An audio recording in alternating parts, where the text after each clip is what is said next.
নমস্কার বন্ধুরা, মল্লিকা রান্নাঘরে সবাইকে স্বাগত জানিয়ে শুরু করছি নতুন একটা রেসিপি। তো আপনারা দেখতে থাকুন, নতুন রেসিপিটা অবশ্যই ভালো লাগবে। তো এই রান্নাটা ছোটবেলা থেকে অনেক খেয়েছি, মা ঠাকুমার হাতের রান্না। তো এটা খেয়েই বড় হয়েছি। তো সেই রান্নাটাই আজকে দেখাবো। কেমন লাগবে অবশ্যই কমেন্ট করে জানাবেন। তো চলুন রান্নাটা শুরু করি। চাল কুমড়ো দিয়ে পুর ভাজা করব। তো তার জন্য চাল কুমড়োটা আগে কাটতে হবে, কেটে নিই।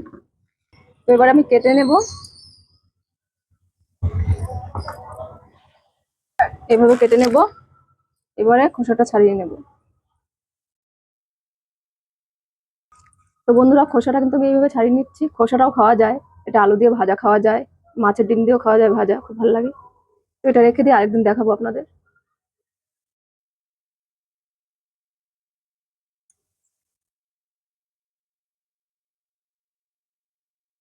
তো আমি কিন্তু এইভাবে ছাড়িয়ে নিয়েছি। এবারে সাইজ মতো কেটে নেব। এইভাবে করে কাটতে হবে। এই দেখুন, এইভাবে কিন্তু কাটতে হবে, বেশি মোটাও করবো না, বেশি পাতলাও করবো না। তো এইভাবে যে কেটে নিয়েছি, এর মশলাটা তো ঢুকাতে হবে, তার জন্য আমি মাঝখান দিয়ে কিন্তু চিড়ে দেবো।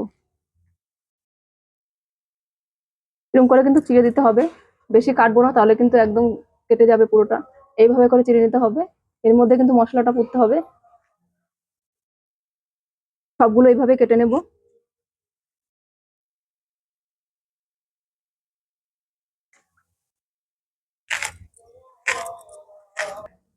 তো আমার কিন্তু এখানে কাটা হয়ে গেছে।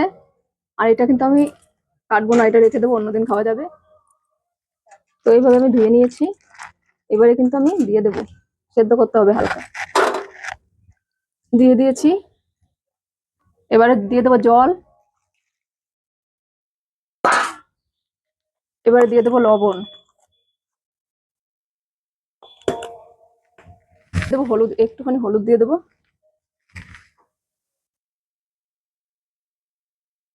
এবারে ঢাকা দিয়ে দেবো। তো এবারে আমি মশলা বেটে নেবো এক এক করে। নিয়ে নিয়েছি রসুন, কাঁচা লঙ্কা, শুকনো লঙ্কা, নিয়েছি পেঁয়াজ, আর নিয়েছি সর্ষা, কালো সর্ষা। এবার এগুলো ধুয়ে, সর্ষাটা ধুয়ে বেটে নেব। সর্ষাটা কিন্তু অল্পই নিয়েছি, বেশি বেশি দিলে কিন্তু তেতো হয়ে যায়, এর জন্য আমি অল্পই দিয়েছি। এবারে সব একে একে দিয়ে দেবো, দিয়ে সব একসাথে বেটে নেব।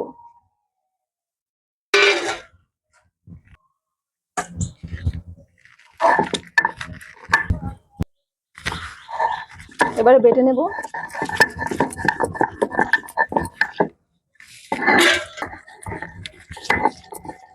আপনারা কে কে এই রান্নাটা খেয়েছেন অবশ্যই কমেন্ট করে জানাবেন।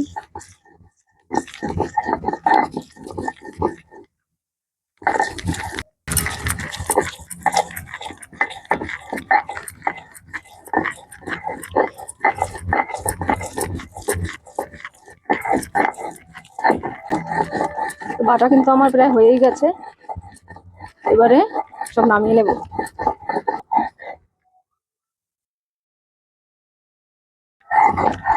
বন্ধুরা, এইভাবে মশলা শিলনোড়ায় মশলা বাটলে অবশ্যই কিন্তু এইভাবে চেপে চেপে বাটবেন, তাহলে কিন্তু আপনার মশলাটা বাটা তাড়াতাড়ি হবে, আর কিন্তু মিহিন হবে, খেতেও ভালো লাগবে তরকারি,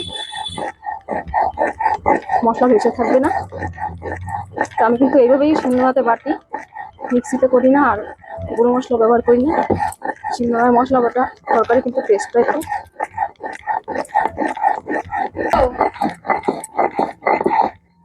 এবারে হয়ে গেছে, নামিয়ে নেব।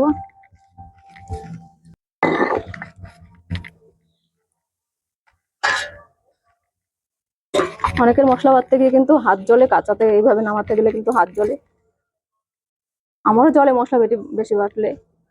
কিন্তু আপনাদের যদি হাত জ্বলে, তাহলে কিন্তু সুপারির খোল আছে, ওই কিন্তু ব্যবহার করতে পারেন কেটে, ওইগুলো দিয়ে করলে কিন্তু ভালো হয়, মশলা নামাতে সুবিধা হয়। তো এবার দেখবো এটা সেদ্ধ হয়েছে নাকি।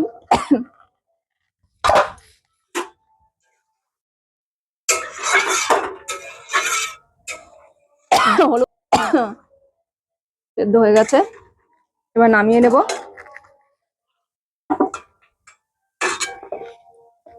নামিয়ে নিয়েছি, কালারটাও কি সুন্দর হয়েছে। খুব হাওয়া হচ্ছে, রান্না করা যাচ্ছে না, দেরি হচ্ছে রান্না করতে। এবার দিয়ে দেবো সরষের তেল।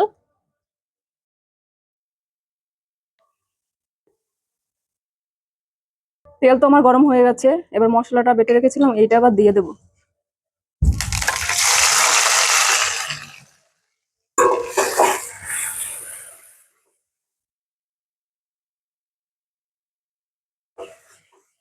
আপনারা চাইলে কিন্তু চিংড়ি মাছও দিতে পারেন এর মধ্যে বেটে, আরো ভালো লাগে।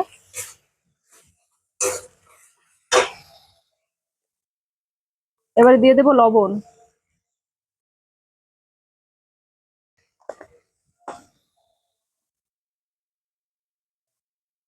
দিয়ে দেবো হলুদ,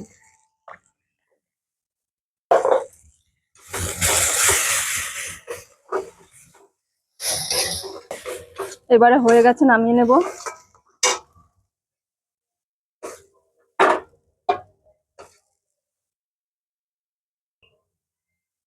কড়াই গরম হয়ে গেছে, এবারে দিয়ে দেবো তেল, সরষের তেল।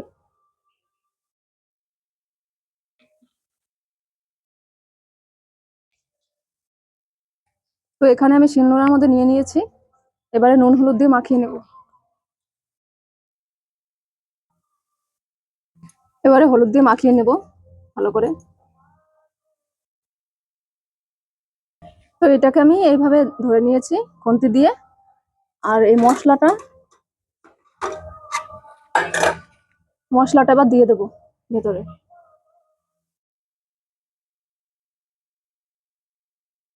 এবারে এক এক করে তেলের মধ্যে দিয়ে দেবো।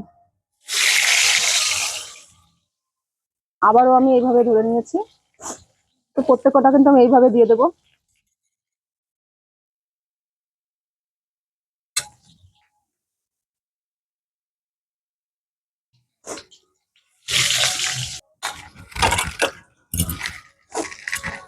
তো এবার আমি তো সব দিয়ে দিয়েছি, এবার হালকা করে উল্টিয়ে দেবো, বেশি নাড়লে কিন্তু সব বেরিয়ে যাবে, এমনি সব বেরিয়ে বেরিয়ে আছে। তো আমি বেশি নাড়বো না, হালকা করে নেড়ে নেবো, উল্টিয়ে দেবো।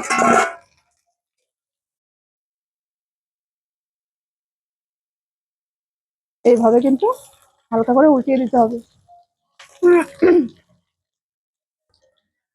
এবারে ভাজা তো হয়ে গেছে, এবার নামিয়ে নেবো এক এক করে সব। আর এখানে মশলাটা রেখেছিলাম, এটা কিন্তু ভাত দিয়েও খাওয়া যাবে, তার জন্য রেখে দিয়েছি একটুখানি। এবারে নামিয়ে নেব। এত সুন্দর সেন্ট বেরিয়েছে বন্ধুরা, বিশ্বাস করবেন না। একবার যদি আপনারা বাড়িতে বানিয়ে খান খুব ভালো লাগবে। গ্রামের রান্নার কিন্তু সেন্টই আলাদা, খেতেও খুব ভালো লাগে।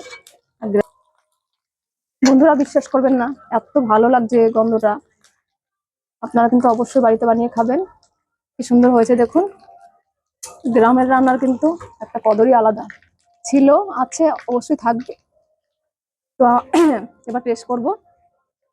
এবার ভাতটা বেড়ে নিয়ে আসি, টেস্ট করতে হবে। আমি কিন্তু ভাত বেড়ে নিয়ে এসেছি, এবারে নিয়ে নেবো একটুখানি পুর,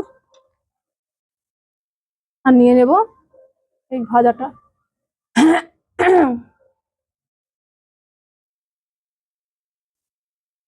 মেখেছি, এবার এটা একটু ভেঙে দেখাবো আপনাদের, খুব গরম। বাহ,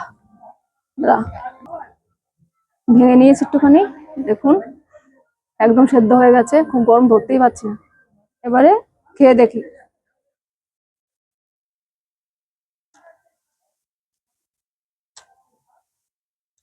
সত্যি বলবো বন্ধুরা, এই রান্নাটা খেয়ে মনে পড়ে যাচ্ছে ছোটবেলার কথা, মা ঠাকুমার হাতে রান্নার কথা মনে পড়ে যাচ্ছে, চোখে জল এসে পড়ছে, খুব ভালো লাগছে। তো আপনারা যদি এরকম রান্না দেখতে যান, গ্রামের রান্না, অবশ্যই মল্লিকা রান্না করতে থাকবেন। আর ভালো লাগলে অবশ্যই লাইক কমেন্ট শেয়ার করবেন, সাবস্ক্রাইব করবেন। ভালো থাকবেন, সুস্থ থাকবেন, নমস্কার।